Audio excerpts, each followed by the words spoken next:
দর্শক, এই মুহূর্তে আমরা দাঁড়িয়েছি শরীয়তপুর চাঁদপুর মহাসড়কের রুদ্রকর ইউনিয়নের রাস্তার একটি অংশে। এই রাস্তাটি দীর্ঘদিন ধরে কিন্তু খানাখন্দে ভরপুর ছিল এবং যান চলাচলের প্রায় অযোগ্য হয়ে পড়েছিল।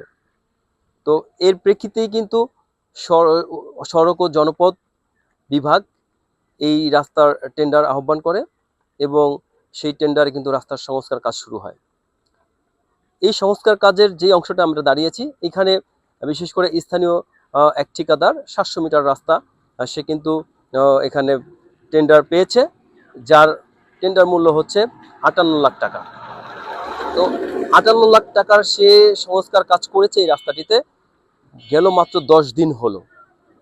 10 দিনের মধ্যেই কিন্তু আবার এই রাস্তাটি পুনরায় বড় বড় খানাখন্দে কিন্তু পরিপূর্ণ হয়ে আছে এবং যান চলাচলের অযোগ্য হয়ে গেছে এই 10 দিনের মধ্যে। আপনাদেরকে যদি আমরা আরেকটু বলে রাখি, এই ঢাকা চাঁদপুর মহাসড়কটির যে অংশে আমরা দাঁড়িয়েছি, বিশেষ করে বুড়িরহাট এই জায়গাটা থেকে একটু সামনে গেলেই কিন্তু বুড়িরহাট বাজার।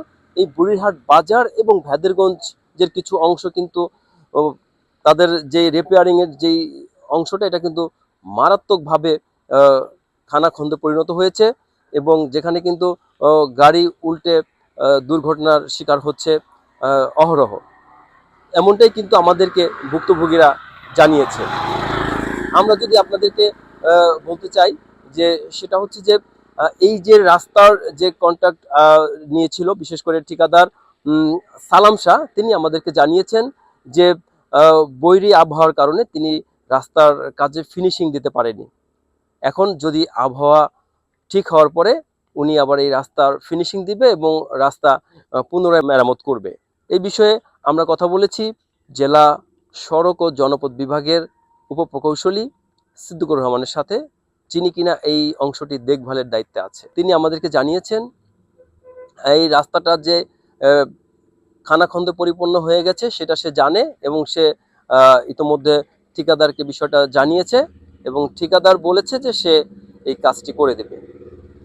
এখন এখানকার স্থানীয় বাসিন্দাদের প্রশ্ন, জনমনের প্রশ্ন, যে 58 লাখ টাকা ব্যয়ে যে 700 মিটার রাস্তা করা হলো, তা কেনই 10 দিনের মধ্যে আবার খানাখন্দে পরিণত হলো? এখানকার স্থানীয়রা চাচ্ছে একটি টেকসই একটি রাস্তা, যে রাস্তা দিয়ে তারা নির্বিঘ্নে চলাফেরা করতে পারবে।